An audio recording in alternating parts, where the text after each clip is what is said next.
Querido Padre que estás en el cielo, Señor, gracias te damos por estar aquí en tu casa. Señor, pedimos tu dirección, la unción del Espíritu Santo para cada uno de nosotros, que de aquí podamos irnos realmente llenos de ti y podamos pasar un sábado en tu compañía. Bendice a tu iglesia, bendice a tu pueblo en la redondez del mundo y llénanos de ti, Señor. En el nombre de Jesús, amén. Bueno, a ver, ¿ahí me escuchan bien? Sí. Yo me escucho, así que seguro que me escuchan. ¿Cómo están? ¿Bien? Bien. ¿Se viene el agua otra vez? Parece. Anunciaron para esta tarde, así que, bueno, el clima por ahí a los que tienen alergias o problemas de hueso no les ayuda mucho. Pero vamos a tratar de hacerlo mejor. Realmente llegar a la iglesia un día sábado es una de las cosas buenas que nos pasa, ¿no? Poder hacer un parate, poder hacer un paréntesis y hacer algo diferente de lo que hacemos todos los días. La verdad que uno que conoce a Dios se da cuenta cuando hace un parate lo importante que es Dios en la vida de uno. Cuando la vida nos va llevando, todo es rutina, todo es normal, entre comillas, todo sigue su curso, pero cuando hacemos ese parate y meditamos y estudiamos de la Biblia, es como que uno encuentra realmente el oasis, el descanso, encuentra paz y también crece en el conocimiento, que es algo que necesitamos, crecer en el conocimiento. Vamos a ir ahí a la Biblia en Lucas capítulo 2. Lucas capítulo 2.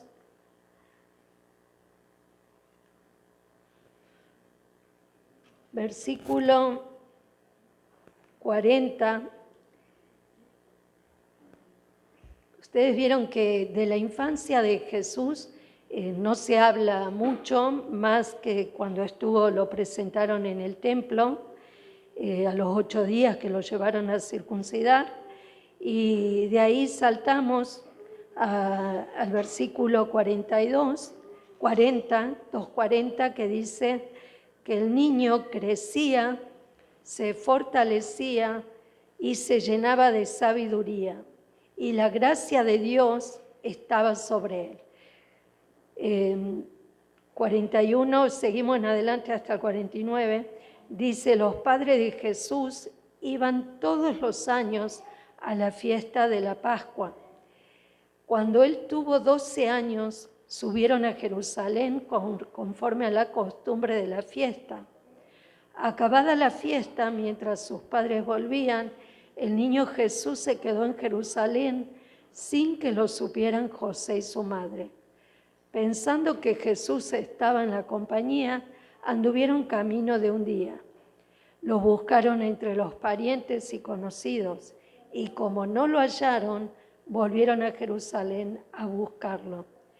3 días después lo hallaron en el templo, sentado en medio de los maestros, oyéndolos y preguntándoles. Y todos los que lo oían se pasmaban de su entendimiento y sus respuestas. Cuando sus padres lo vieron, se maravillaron. Su madre le dijo: hijo, ¿por qué has hecho esto? Tu padre y yo te hemos buscado con angustia. Entonces él respondió: ¿por qué me buscabais? ¿No sabíais que en los negocios de mi padre tenía que estar? Pero ellos no entendieron lo que les dijo. Hasta acá vamos a leer, vamos a sacar algunos puntitos de esta lectura. Lo primero, que todos sabemos que Jesús era hijo de Dios, era Dios, pero él no usó su divinidad. Él fue hombre mientras estuvo en la tierra. Y él vino con un propósito a la tierra, pero como niño, él no podía todavía visualizar ese propósito, no lo podía ver.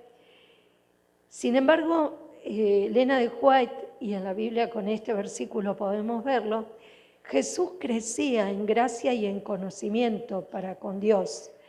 María, dice Elena de White, que su madre siempre lo sentaba y le enseñaba la Escritura. Y pasaban horas y horas leyendo de la palabra de Dios. Jesús, a medida fue creciendo, fue entendiendo algunas cosas, pero él crecía como un hijo de Dios, al lado de un papá y de una mamá que adoraban a Dios. Cuando llegó esta fiesta judía, que dicen que habían alrededor de 7 fiestas en el calendario judío, pero de esas 7 fiestas, 3 eran importantes asistir. Esas fiestas eran la Pascua, el Pentecostés y la fiesta de los tabernáculos. Esas fiestas no se la tenían que perder, tenían que hacer presencia. Las otras 4, medio que estaban disculpados, muchos, por la distancia. Pero a estas fiestas tenían que ir. Existen 2 días importantes en la vida de una persona. Es el día de su nacimiento, y cuando yo leía la meditación, digo, bueno, la otra fecha es la fecha del casamiento, pero saben que no la consideró acá el autor.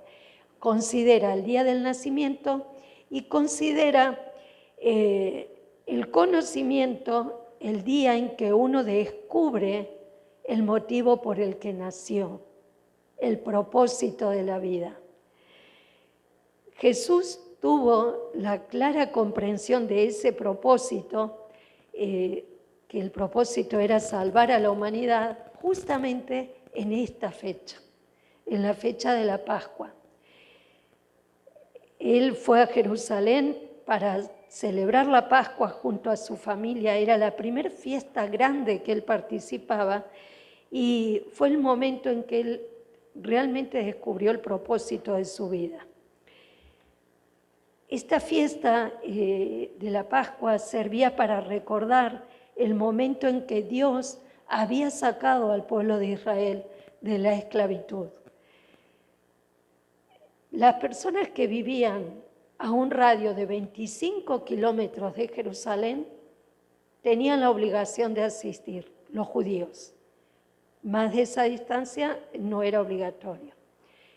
Así que por lo que la mayoría de los judíos ahorraba durante todo el año, porque esto era una vez al año, para poder asistir a esta fiesta. La fiesta duraba una semana, 7 días, pero a ellos el viaje le costaba 5 días de Jerusalén, de Nazaret a Jerusalén. 5 días. Cuenten la cantidad de días que estaban fuera de su casa. Esos 5 días de viaje, imagínense ustedes caminando por distintos senderos, distintos circuitos. Jesús, junto a la multitud, junto a sus padres, lo hacían caminando. ¿Qué podrían haber hecho ellos mientras caminaban? Lo que muchas veces hacemos en distintas reuniones: cantar, orar, meditar en algún pasaje bíblico. Todo eso sirvió para que Jesús pudiera visualizar el propósito. Por ejemplo, algo de lo que ellos cantaban, el Salmo 122:1, yo me alegré con los que me decían, a la casa de Jehová iremos, porque iban al tabernáculo, ¿no? Iban al templo, a la casa de Jehová iremos. En el momento de la Pascua en que se mataba al cordero, los corderos, ustedes saben que ellos tenían que llevar un cordero para sacrificar. Y los corderos eran matados, llegaban, hacían filas y pasaban por delante de los sacerdotes. Habían muchos sacerdotes en el lugar del atrio y estaban con un arma blanca, un cuchillo. Y ellos mataban al cordero, que desangraba porque lo lastimaban acá para que pudiera caer la sangre, y enseguida juntaban esa sangre para luego asperjarla en el lugar santísimo. Todo en la historia del santuario nosotros podemos ver todo este procedimiento que se hacía. Ellos dice acá el autor que cientos de sacerdotes hacían fila para recibir a los adoradores. Le cortaban el cuello al cordero y juntaban en una vasija de oro y plata la sangre que iba a ser derramada en el altar. Pero ¿qué pasó? Como toda fiesta, como toda ceremonia, y a veces, nos suele pasar a nosotros en Semana Santa, queda en un mero formalismo. Y mucha gente acudía a estas fiestas y lo hacía bajo una actitud formalista, ritualista, acostumbrados a hacer siempre lo mismo. Siempre era la misma metodología. Y se había perdido la esencia de la fiesta, el motivo de la fiesta, el propósito de la fiesta. Aún así, Jesús lo utilizó a estos momentos para meditar en ese acontecimiento. Y Elena de White dice que iban cayendo rayos de luz así, que le mostraban a Jesús cuando sacrificaban el cordero, cuando la sangre era llevada al altar. Él veía todo eso que era símbolo de lo que iba a pasar. Jesús cada día que pasaba en esta fiesta veía más claramente su significado. Todo parecía estar conectado con su propia vida. El Sanedrín estaba formado por 70 maestros de la ley y por el sumo sacerdote. Ellos se reunían en el templo a discutir, a hablar, pero ellos no hablaban sobre el significado de la Pascua, que es lo que la mayoría hubiera querido escuchar, porque realmente era un recordatorio de la liberación de ellos de Egipto, de un Dios presente, de un Dios que perdonaba los pecados, de un Dios que los liberaba del peso de la culpa. Sin embargo, los sacerdotes no hablaban de esto, cayeron en el formalismo, se perdieron en el formalismo. No Jesús. Jesús fue inverso en la vida de él. Ellos hablaban más bien de las reglas de la purificación. Y muchas veces nosotros en Semana Santa podemos caer en lo mismo. Podemos caer en las reglas. Sí del mantelcito, no del mantelcito, el pancito, la bebida, la copa, el lavamiento de los pies, que se canta, que no se canta. Podemos caer en el formalismo, en la estructura del ceremonial. Y podemos perder de vista, perder el significado del ceremonial.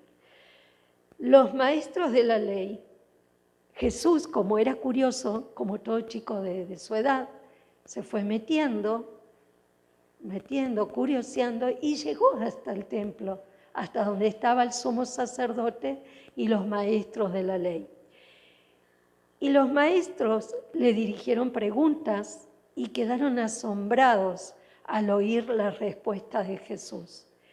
Con la humildad de un niño, les dio la palabra de la Biblia, a las palabras de la Biblia, un significado, una profundidad que ellos no habían imaginado.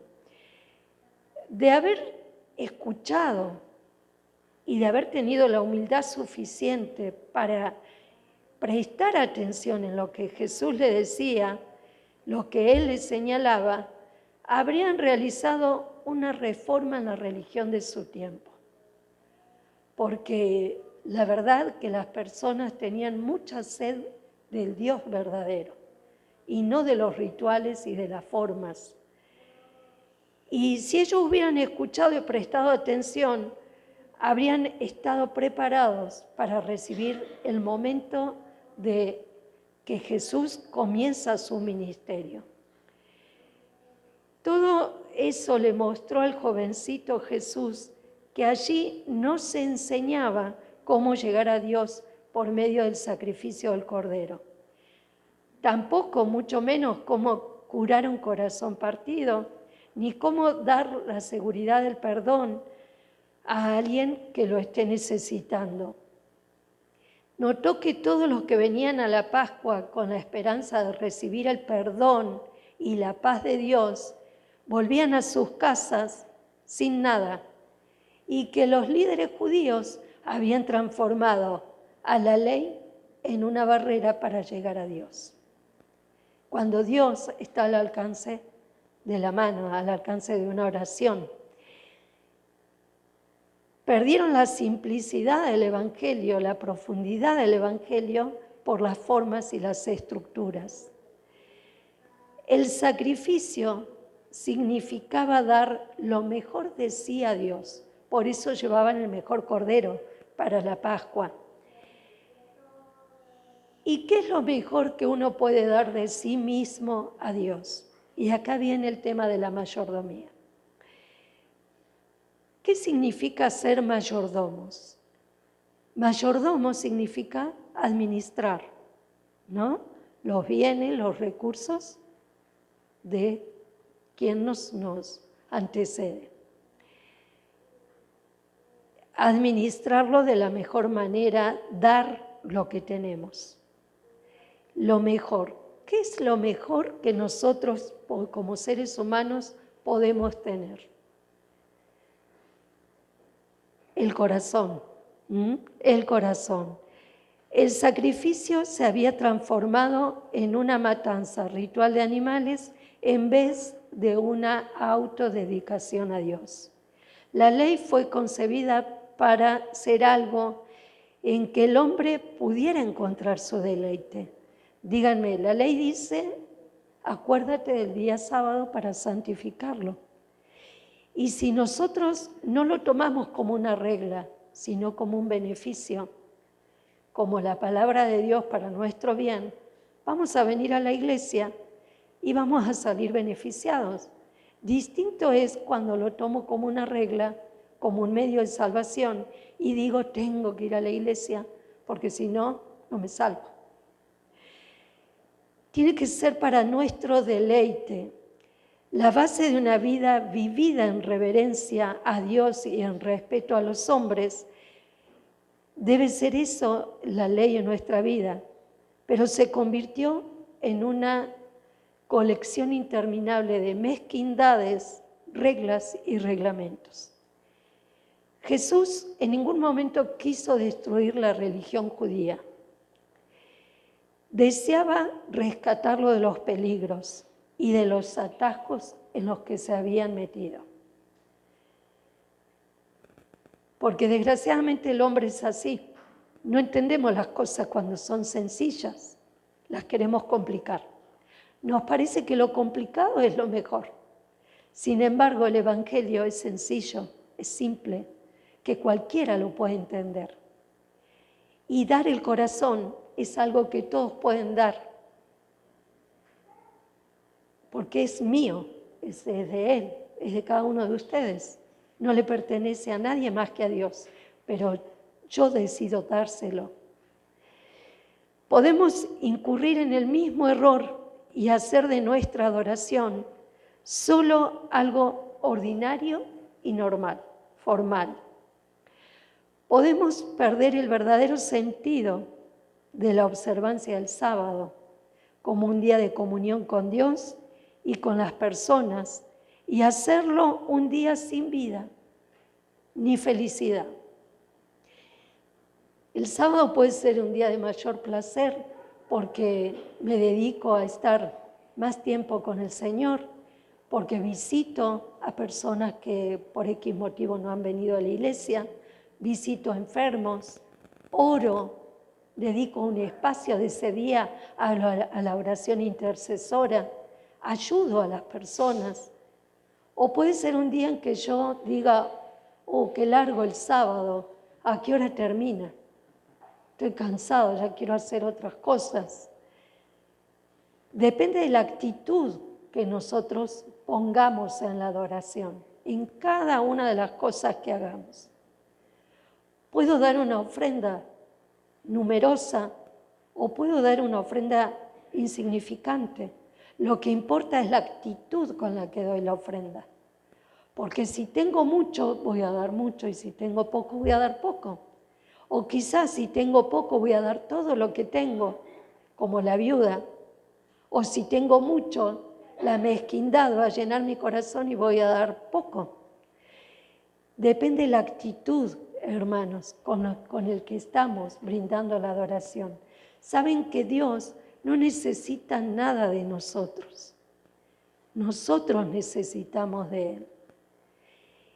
Y Él dio todo para nosotros. ¿Y qué es lo que Él pide de nosotros?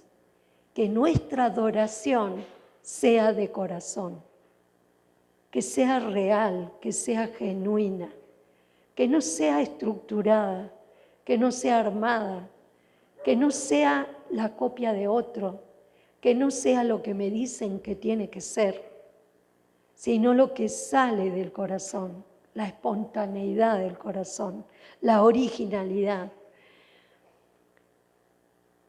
La primera visita del niño Jesús al templo muestra que nuestro Dios es dador. La ley del cielo es dar. Esa maravillosa verdad se ve en el sacrificio de Jesús. Él dio su vida en rescate por muchos. Él ofreció su vida para salvar a la humanidad. También nos ofrece el Espíritu Santo, pero a quienes se lo pidan, y sin medida. Dios da. Su carácter es eso, continuamente dar. Por eso el otro día yo de ahí adelante decía de traer alimentos. Porque la iglesia de Dios, los hijos de Dios, se tienen que caracterizar por dar, vaciarnos. Porque en la medida que demos, recibiremos. Y eso lo hemos experimentado seguramente, más de uno. Es dando como se recibe.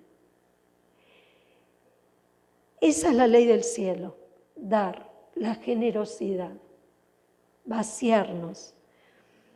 Los que buscan reflejar el carácter de Cristo también darán. Y acá en la mayordomía no solo es dar dinero, sino también dar tiempo, dar nuestros talentos. ¿Cuántas personas pues tienen diferentes talentos? Descúbranlo si no saben cuál es su talento. Pídanle a Dios que le dé sabiduría para descubrirlo. Porque todos, aunque sea un talento, tenemos, un don tenemos. Descúbranlo y ofrézcanselo a Dios. Y van a ver que en la medida que ofrezcan ese talento a Dios, el talento se va a multiplicar. Van a tener otro talento y otro talento y otro talento. Porque Dios se complace en dar. Y en la diversidad está la unidad. Por eso hay diversidad en los dones. Y en nosotros está descubrir esos dones y hacerlos potenciales, darles crecimiento. Es difícil imaginar una contradicción mayor que la de un cristiano egoísta. Si soy cristiano, soy dador. Por naturaleza voy a dar. No voy a estar midiendo si doy 1 milla o 2 millas. Doy. Una forma de devolver lo que recibimos es presentar las ofrendas al Señor.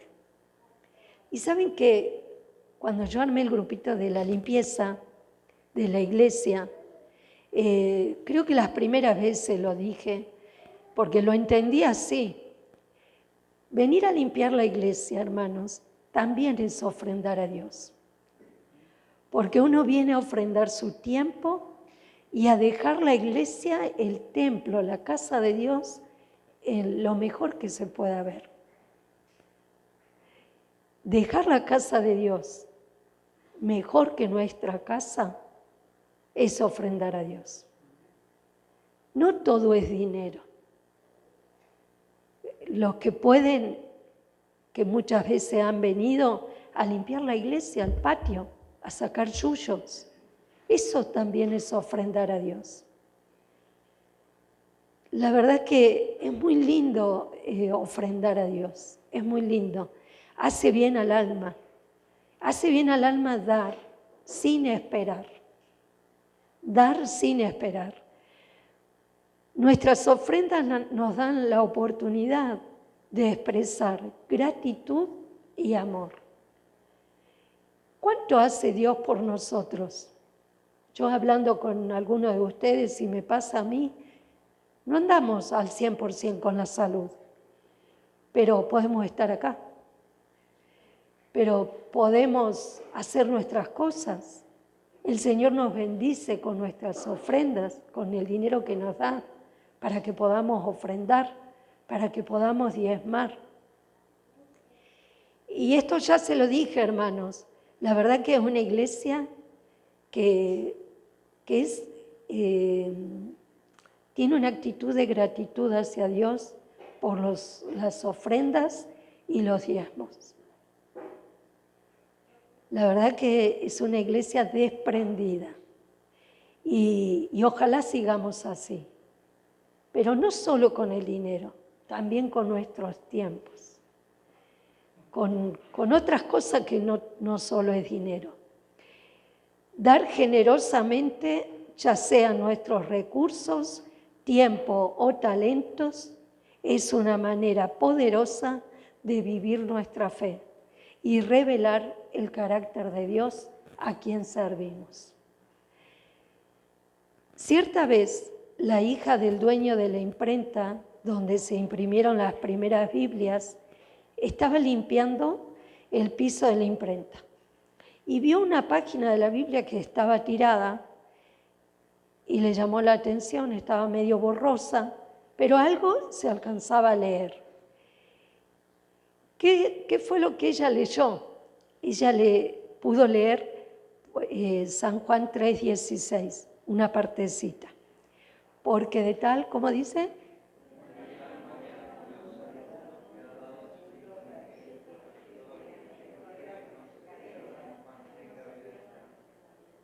Amén. Ella alcanzó a leer, porque de tal manera amó Dios al mundo, que dio. Y ahí terminó la lectura, porque no pudo leer más, estaba todo borroso. Cuando el padre se acerca, la encuentra llorando y le pregunta por qué lloraba, cuál era la causa. Y ella era una persona muy sensible y le dice, ¿sabes papá? Yo era una persona que no creía en el amor de Dios, que le tenía miedo a Dios, porque creía que Él era cruel. Y vieron basado en eso de que si existe Dios, ¿por qué hay tanto dolor?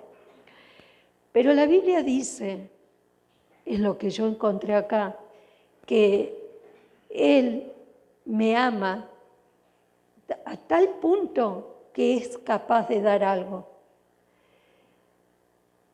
Yo no sé lo que Él dio, le dijo ella, pero el hecho de haber dado algo por amor ya me emocionó.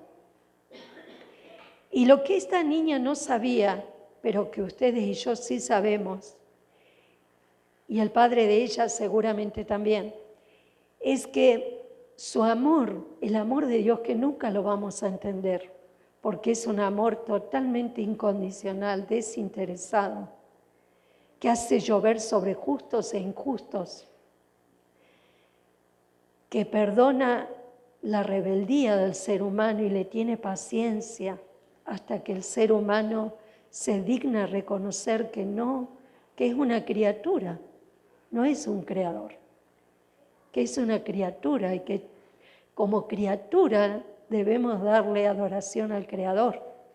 Hasta que el ser humano no se encuentra con esa verdad, es rebelde a Dios y Dios disculpa esa rebeldía.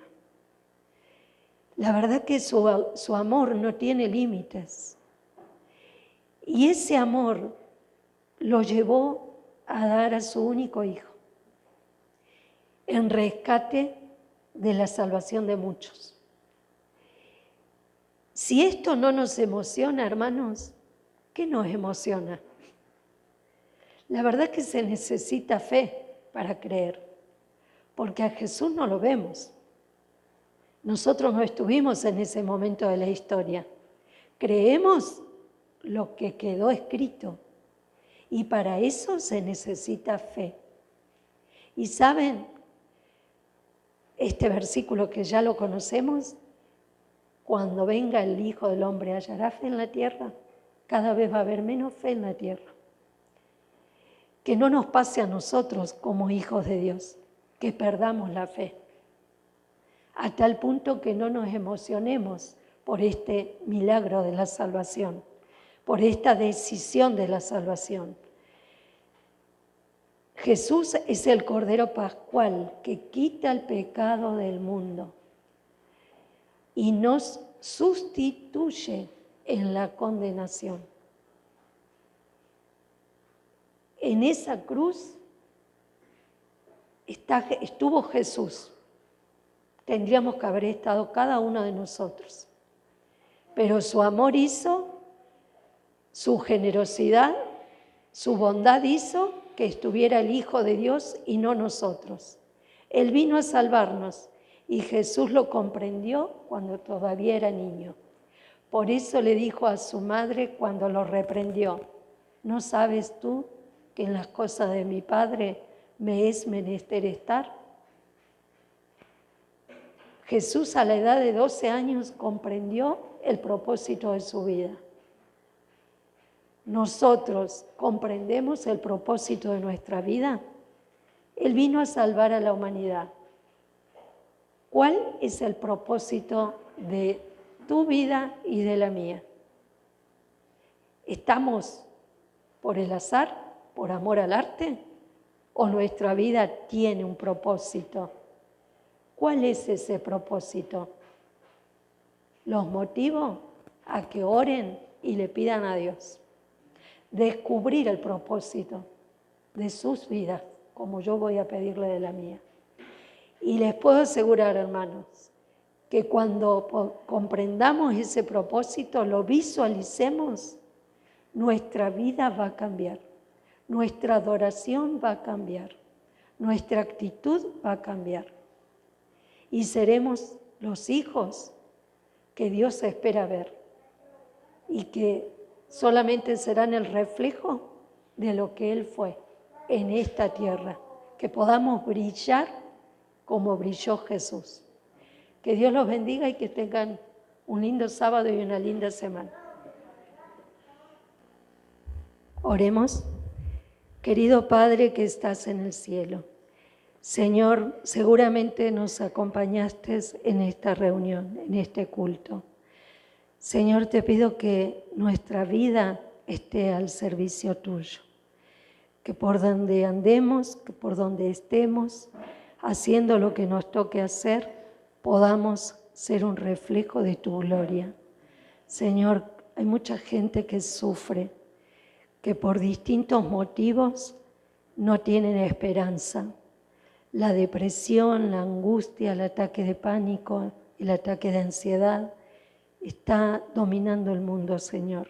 Estos problemas que solamente trae sosiego, tristeza en muchas almas. Ayúdanos, Señor, a encontrarnos contigo. Ayúdanos a tener paz. Danos de tu paz. Sabemos que tenerte a ti es tener paz.